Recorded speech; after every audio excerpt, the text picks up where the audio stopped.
दोस्तों, करीब 2 महीने पहले 3 मई को मणिपुर में एक तरफ नागा और कुकीज और दूसरी तरफ मेहतीस ट्राइब्स के बीच एक एथिक वायलेंस की वजह से कम 130 लोगों की जान चली गई है और 60,000 से ज्यादा लोग अपने घर से बेघर हो चुके हैं और उन लोगों को अपने ही स्टेट के अंदर रिफ्यूजी कैंप में रिफ्यूजी की तरह रहना पड़ रहा है। नॉन मेहतीस इंडिजिनस ट्राइबल लीडर्स का दावा है 201 ट्राइबल विलेज को जला दिया गया है, 500 से ज्यादा घर, 355 चर्च और चर्च की बिल्डिंग मिट्टी के साथ मिल चुकी है। यहाँ तक कि इंडियन आर्मी भी वहाँ पे फेल हो रही है।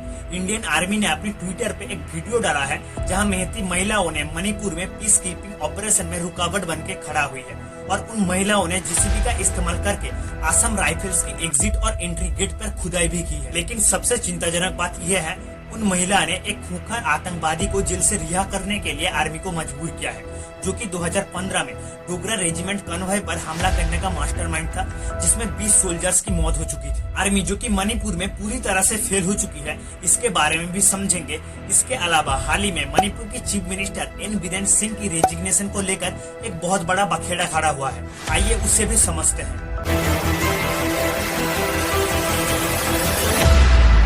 मणिपुर जो कि एक हिल रीजन स्टेट है, इस हिल रीजन स्टेट के अंदर वैली की बात की जाए तो इसके बीचों बीच आता है इम्फॉल वैली, जिसका चारों तरफ पहाड़ से घिरा हुआ है और यही इम्फॉल वैली मणिपुर की पूरे स्टेट की 10% एरिया कवर करता है और बाकी चारों तरफ जो हिल एरिया है वो 90% एरिया कवर करता है। और इस 10% इम्फॉल वैली के अंदर मणिपुर की अप्रोक्स 60% पॉपुलेशन मेहतीस ट्राइब्स रहती है और 90% हिल एरिया में मणिपुर का 40% पॉपुलेशन नागा और कुकी ट्राइब्स के लोग रहते हैं। इसका मतलब वैली में 90 से 95% मेहतीस ट्राइब्स के लोग रहते हैं और जो हिल एरिया है उसमें 90 से 95% नागा और कुकी ट्राइब्स के लोग रहते हैं।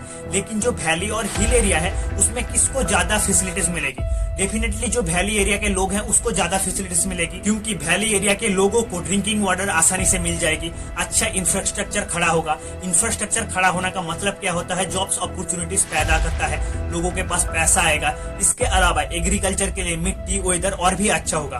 तो इसका मतलब क्या होता है? जो हिल एरिया के लोग हैं उनके कंपेयर में वैली एरिया के लोगों को ज्यादा अपॉर्चुनिटीज, ज्यादा फैसिलिटीज मिल रही है। एक को ज्यादा मिल रहा है, दूसरे को कम मिल रहा है। इससे जाहिर है कि दोनों कम्युनिटी के बीच एक डिस्टर्बेंस पैदा होगा। और मणिपुर में ये जो दो कम्युनिटी के लोग रहते हैं उसमें एक तरफ नागा और कुकीज और दूसरी तरफ मेहतीस, और इस नागा और कुकीज के अंदर 33 रिकॉग्नाइज्ड ट्राइब्स हैं, जिसमें ज्यादातर लोग क्रिश्चियन कम्युनिटी के होते हैं और दूसरी तरफ मेहतीस के अंदर हिंदू और मुस्लिम कम्युनिटी के लोग रहते हैं।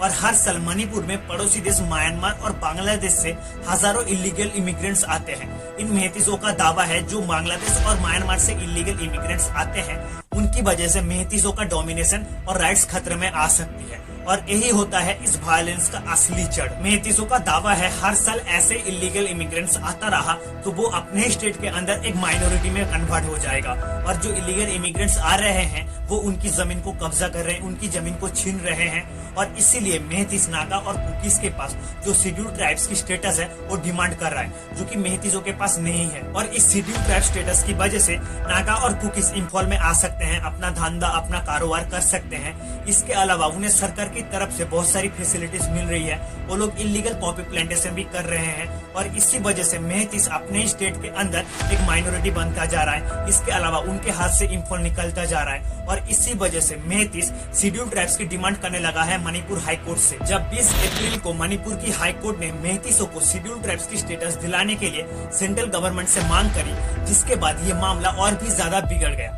चूड़ाचांदपुर जो कि एक कुकी मेजोरिटी इलाका है, वहाँ पे कई सारे रैली देखने को मिला, कई धरना देखने को मिला, जिसके बाद कुकीज ये कहने लगा मेहतीस पहले ही वेल एजुकेटेड है, उनके पास ज्यादा पॉलिटिकल पावर है। इसका मतलब मणिपुर की असेंबली में 60 सीट्स के अंदर 40 सीट्स मेहतीसों के पास है। इसके अलावा उन्हें ज्यादा फैसिलिटीज मिलती है, ज्यादा अपॉर्चुनिटीज भी मिलती है। इसके अलावा नागा और कुकीज ये कहने लगा मेहतीसों की कुछ ट्राइब्स को ओबीसी और शेड्यूल कास्ट की स्टेटस मिला हुआ है, तो उन मेहतीसों को शेड्यूल ट्राइब्स की स्टेटस की क्या जरूरत है? अगर उन्हें स्टेटस मिल जाए तो नागा और कुकी ट्राइब्स के जो लोग हैं उन्हें जॉब्स के अंदर ज्यादा कंपटीशन देखने को मिलेगा, एजुकेशनल लोन आसानी से नहीं मिल पाएगा। इसके अलावा सरकार की तरफ से दिया गया फैसिलिटीज 2 हिस्सों में बढ़ जाएगा और तो और वो लोग अकेला महसूस करेंगे, उनके पास ज्यादा पॉलिटिकल पावर नहीं होगा। इसके अलावा पिछले 20 फरवरी को फॉरेस्ट प्रोटेक्शन के नाम पर कुछ कुकीज की विलेज को जमीन से पूरी तरह से उखाड़ दिया गया था और कुकीजों का मानना है कि उन्हें टारगेट किया जा रहा है और इसी वजह से मणिपुर में ये वायोलेंस इतना बड़ा रंग लिया है। पूरा स्टेट जलता है। Union minister R K. Ranjan Singh की घर में आग लगाया दिया जाता है।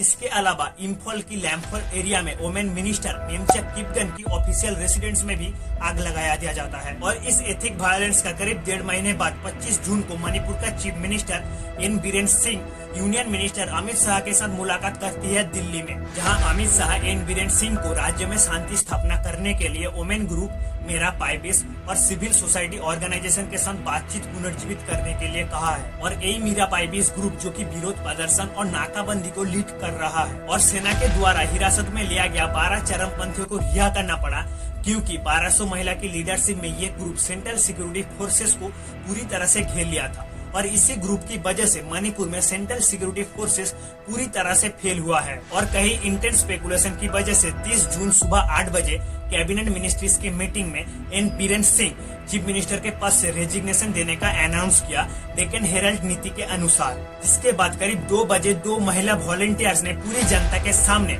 चीफ मिनिस्टर की इस रेजिग्नेशन लेटर को पूरी तरह से फाड़ दिया। जिसके बाद उन प्रोटेस्टर ये कहने लगा इस समय चीफ मिनिस्टर और उनकी कैबिनेट मिनिस्टर इस्तीफा देना चाहता है, लेकिन वो लोग इस समय ये कर नहीं सकते, क्योंकि हम लोगों ने वोट देकर नेता के रूप में उन्हें चुना है, इसीलिए वो हमारी अनुमति के बिना इस्तीफा नहीं दे सकता है। जिसके बाद बीरेन सिंह ट्वीट करता है, मैं स्पष्ट करता हूँ मैं इस्तीफा नहीं दूंगा। और आगे क्या होने वाला है ये तो आने वाले समय में ही पता चल जाएगा। फिलहाल इसमें आप लोगों का क्या राय है कमेंट सेक्शन में बताइए। फिर मिलते हैं अगली वीडियो में।